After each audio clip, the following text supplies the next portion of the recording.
This is Asian Insider and I'm Nirmal Ghosh. At the March 12th summit of the Quad, that's India, Australia, Japan and the United States, each of the four leaders independently in the course of the meeting referred to the event as historic because it cemented a group of strong democracies working together going forward to secure a free and open Indo-Pacific. Those are not my words, but those of US National Security Advisor Jake Sullivan. Now, the top outcome from that virtual meeting was an agreement to deliver 1 billion doses of vaccine made in India for use in Southeast Asia, where countries including Indonesia and the Philippines have been using the China-made vaccine. The US and Japan will provide financing, while Australia will deploy its logistics capability to transport the vaccines. Now, the Quad joint statement hit on key points like vaccines, tech standards, infrastructure and climate, common civilizational challenges, you might say. So the Quad is morphing now from what has so far looked like a maritime focus to a broader focus intended to benefit like-minded countries and in terms of the humanitarian needs of the day. To look a little more closely at the significance of this, I am joined today by Straits Times India Bureau Chief Nirmala Ganapathy from New Delhi and Straits Times Japan correspondent Walter Sim in Tokyo. Thank you very much for joining at this very busy time. Thank you, Nirmal. So Nirmala, if I may start with you, tell us a little bit about the plan to make these 1 billion doses and India's vaccine diplomacy. India has donated to dozens, scores of countries, as we know already, and now the idea is obviously to catalyze more production and distribution. How significant is this? How doable is this? I think it's quite significant, and I also think it's quite doable considering India is known as a manufacturing hub for vaccines. You have lots of Indian companies which have been traditionally manufacturing vaccines for the world. So in that sense, it is significant. The company that's going to be making these 1 billion doses is Biological E. It's a company which is based in the South, and they've been in the vaccine business since the 50s. In fact, they are one of the oldest, I think, vaccine firms in India. So in that sense, I think it's quite significant, particularly at a time when there is so much inequitable distribution of the vaccine. You have Western countries which have kind of, hoarded vaccines in a sense. And this has come at the cost of poorer and lower income countries. And so in that sense, any initiative which kind of decreases that inequity, I think is welcome. And this also adds to India's vaccine diplomacy. India till now, has exported or donated vaccines to 81 countries around the world, which is not a small number. This is in spite of India's own domestic needs, which are huge. So officials have been very clear that this vaccine diplomacy doesn't come at the cost of the domestic supply, which is why I think they're talking about this 1 billion dose in addition to the existing manufacturing capabilities in India. So in that sense, it's quite significant. And, I think there's been commentary in India and I think elsewhere also that the US in particular has faced criticism for hoarding vaccines. And this initiative kind of lets it off the hook in a way.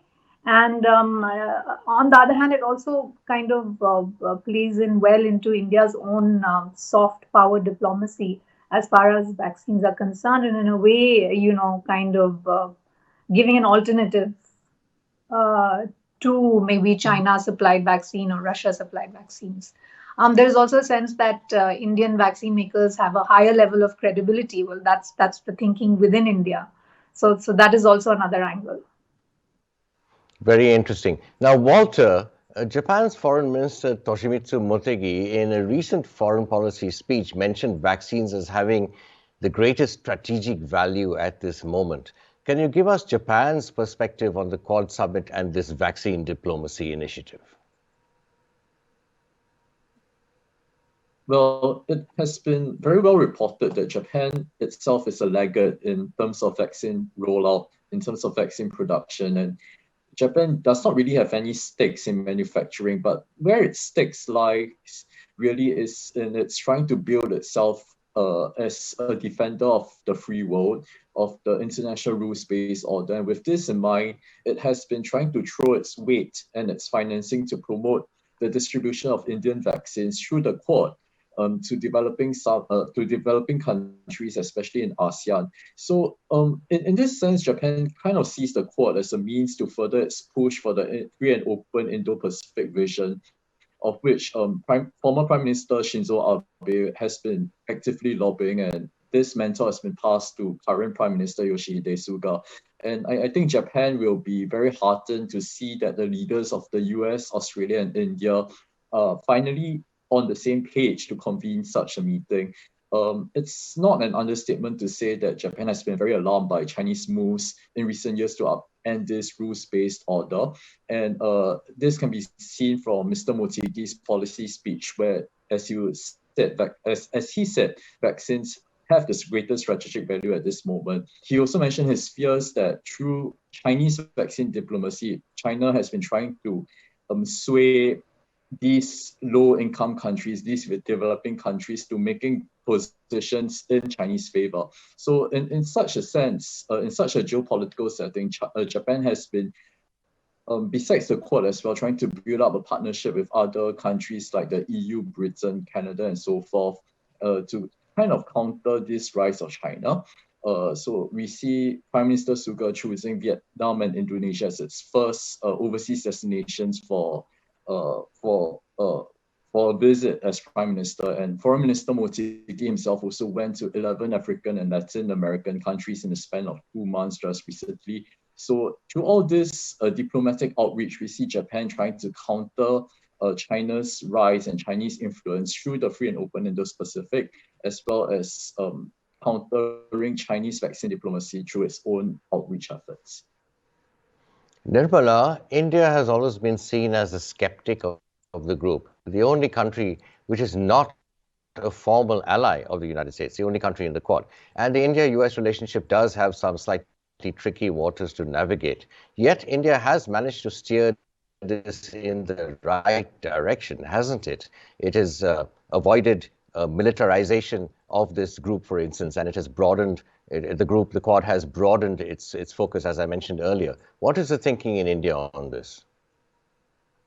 I think the thinking in India, I mean, a lot of things changed after the border troubles that India had with China last year. 20 Indian soldiers were killed at Galwan Valley in a violent clash with Chinese soldiers.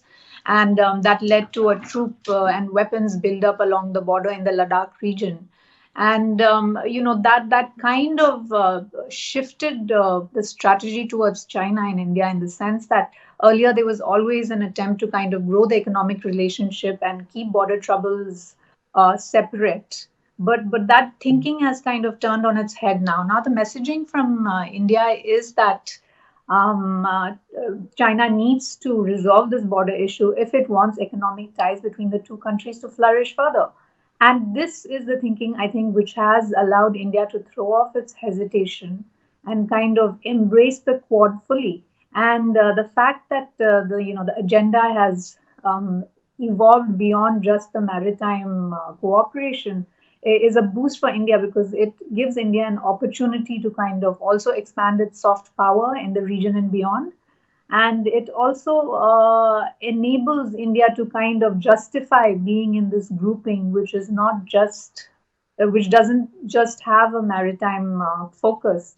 So in that sense, it's been good for India, because at the end of the day, it is still cautious when it comes to China, but it is, I think, sending out a message that it will follow its national security. It will kind of join this Quad, which perhaps will help it maneuver and kind of engage with China also at the same time, give it some space to maneuver as far as China is concerned.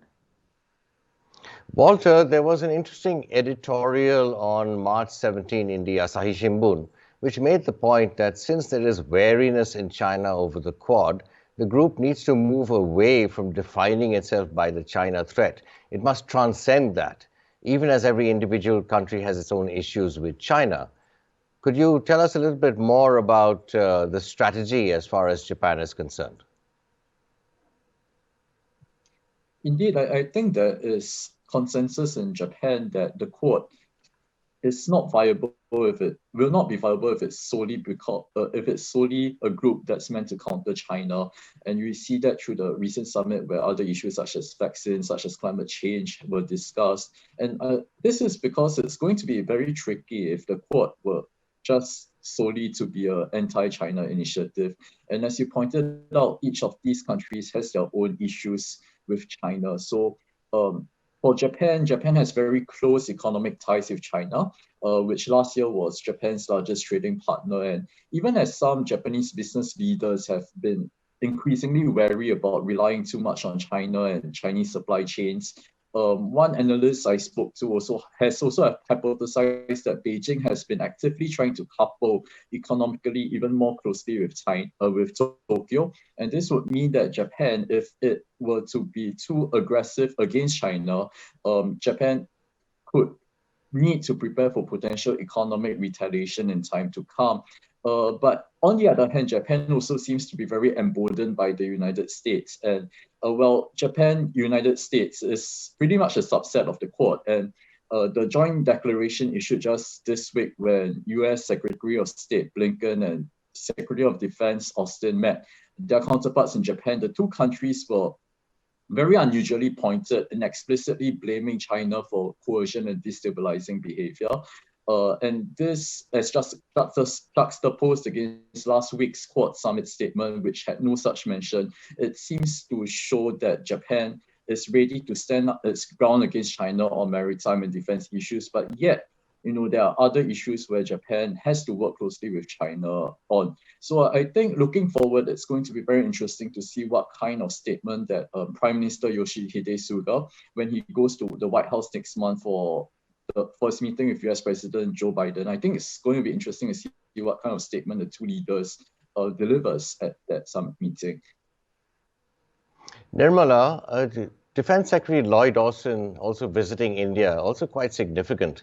Has India made a nice transition from the Donald Trump administration to the Joe Biden administration? What is the mood in India as far as bilateral relations with the US are concerned under the Biden administration?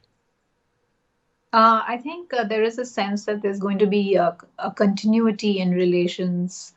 The Quad initiative itself gave a lot of comfort to India that things are going along the same path as earlier.